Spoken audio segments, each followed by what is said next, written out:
Hey everyone, welcome back to Wedding Wednesday. Wedding Wednesdays. where we update you on our wedding planning process and talk about some wedding topics. Today we are talking about wedding style, wardrobe, looks, whatever you want to call it. Okay, before we get into it, let's do a little update on our wedding planning process. As of right now, we have officially booked our venue.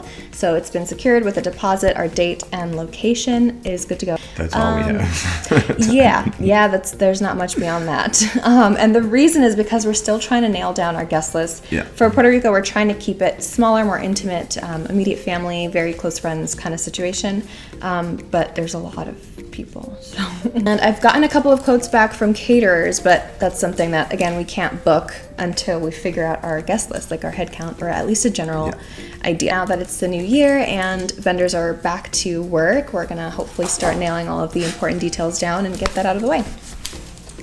Like this post and tag 3 friends for a chance to be on our guest list at the wedding. First up, we're talking about Kenny's outfit for the day. We've got a lineup here of some suits and some tuxes. Do you know the difference between a suit and a tux?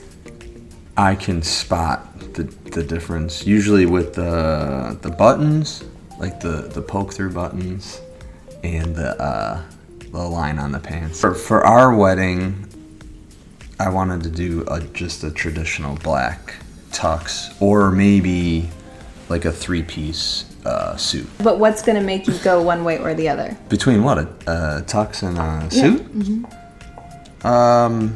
I guess just seeing what they have for rent. What's rentable. These, I like this 3-piece suit here. The blue? But in all black with the white shirt, and would match very well with the black and white Jordans. Okay, so up next is my wardrobe. Wedding dress shopping is very difficult, especially for someone who has worn a ton of different gowns for pageants. I've modeled a ton of bridal gowns for bridal fashion shows. It's hard because I know what I like, but I like a lot of things. So anyway, here are a few very different styles. To you, they might look similar, huh? No, they look different. I would do the puffy one, I think. Really? Yeah. Okay. And if I were to change into a second dress for the reception, what do you think for that? Well, this one seems like a good reception dress with the leg out. Next up, we're getting into some accessories here for Kenny's wedding band, because I need to know what he wants. I like just plain. I'm gonna go plain. Plain? Either gold, silver, or black. This just looks like a plain. brushed finish. It's pretty cool looking. But just like a plain. I don't like all the stones and stuff. I can't even wear rings because my knuckles are so big. Yes, but I think he's using this as an excuse to not wear his ring because there are solutions. What if I just got the wedding ring tattooed on my finger? Is that an option? No. We still haven't gotten our tattoos from when we said we were going to. Could we vote on getting the wedding ring tattooed? Because I think it's a good idea. We'll get back to that. And last but not least, in our wedding style category, not really an accessory so much, but like a part of my look, which would be the hair. Another thing that I'm kind of decided on, but not really. I have my Pinterest board, all of my ideas. Actually, all of these were on my Pinterest board. So that shows you that there's such a wide variety, and I have no idea what I'm going to do. Thoughts? My number 1 was the ball. The high ball, I call it. It's a bun. Which is a ball. It's a bun. On the top of the head. I feel that's a signature Mari look with the ball up here. For reference, I only wear my hair like that around the house. What if I change my hair for the reception? Second choice. I like it up rather than... This is too much, I think. There's too much going on. I would even prefer maybe the part thing in the middle. Interesting. Wait, so which one is your second choice? I would say this one, and then the part. The slick back part. So that is it for our wedding wardrobe edition of Wedding Wednesdays. Let us know your thoughts about all of these in the comments. Did you know what the difference was between a suit and a tux? what did you go with if you were the bride or the groom? And yeah, if you have any resources for us, if you think we should check out certain brands or places to get our wardrobe or our rings, let us know, because we are officially on the hunt. Hi, welcome to what I guess is the extended version of this week's Wedding Wednesday.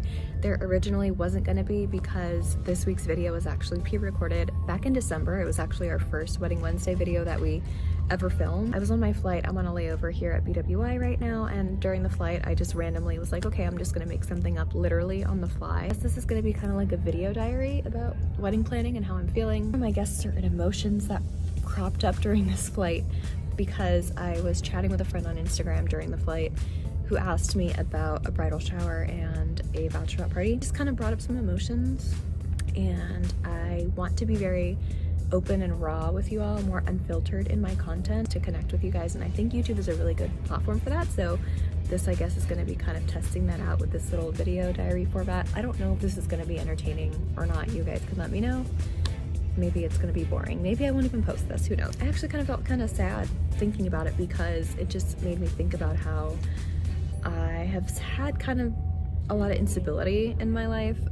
In my 26 years, I've had 19 different addresses, so moved around a lot growing up because I was a military kid, and then just life circumstances. And my family has kind of always been in different places. Lived with my mom as a single mother and my brother for majority of my childhood, adolescence, growing up into adulthood. My dad was still in the military, so he was constantly being stationed different places. And now my mom lives in a completely different country.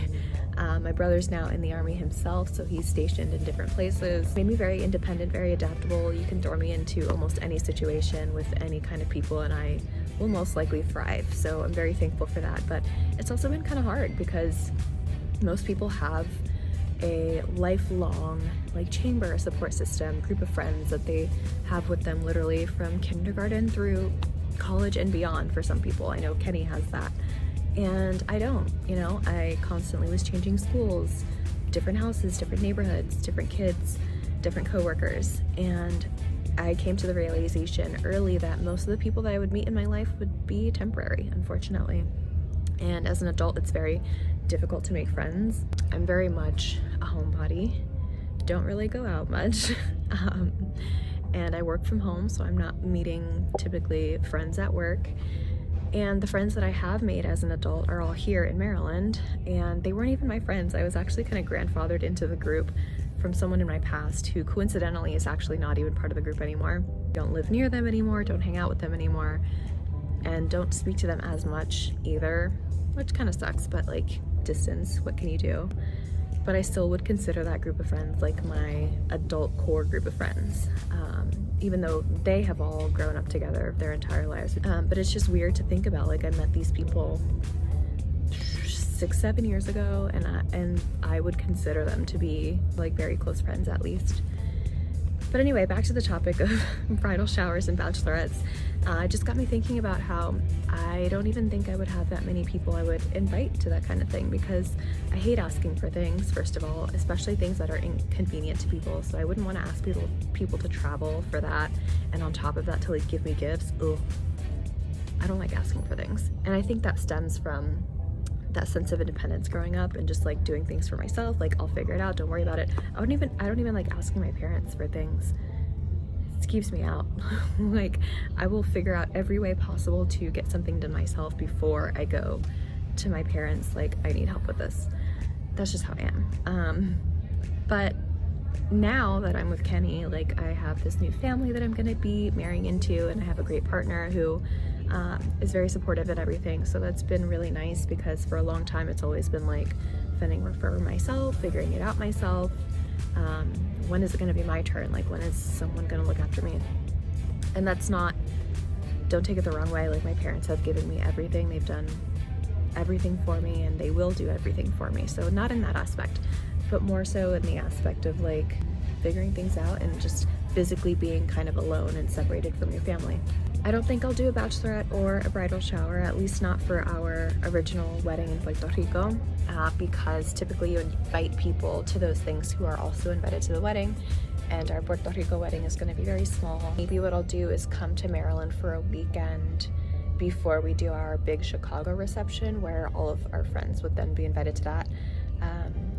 Still not sure about a bridal shower though. I just don't want to inconvenience people and ask for them to do that for me on top of asking for like a registry of gifts. I don't know, it feels weird. I have been enjoying the wedding planning process. I have like a whole binder that I made and I'm working on. I have my iPad full of like notes and documents. I have this whole master spreadsheet that I made. So I don't know if I'm just type A or if it's, nobody knows this. A few years ago, I found out that I have ADHD. So here's me telling the world and actually saying that out loud. I was diagnosed with ADHD and an adjustment disorder when I was little, which if you're moving around every couple years, changing schools, your parents get divorced, all within like a short time frame when you're 4, 5, 6, 7, 8 years old, of course you're gonna have a hard time adjusting. I don't think I have an adjustment disorder now. I think I'm very adaptable now. Anyway, the ADHD, I can definitely see it now that I think about it. And ever since I learned about it a few years ago, I look at and think about how I do things and I'm like, oh my gosh, that makes so much sense. I don't think Kenny even knows that actually. Well, he does now. So I've never told anyone about the ADHD just because I don't think it really defines me. It doesn't affect who I am. I mean, it does, but not to the point where I feel like I need to disclaim it, if that makes sense. So I was like 23 at the time that I found this out, and I saw it on there and I texted my mom and I was like, I have ADHD, what? You never told me this? And she was like, oh no, like it's not a big deal, like you were never put on medication for it, so it's not like serious or anything like that, it's fine. And I'm like, I think I should know that though, like medication or not, like it's still something that I have and affects my life and how I do things. But anyway, I'm rambling. I forgot what the point of this whole video was. Oh yeah, my emotions, talking about bachelorette and bridal shower. So yeah, I think I'll try and see if I do something small, little girls weekend before our Chicago reception. And I don't know about a bridal shower, to be determined, I don't know. I think someone else is supposed to plan it for you, right? I don't know.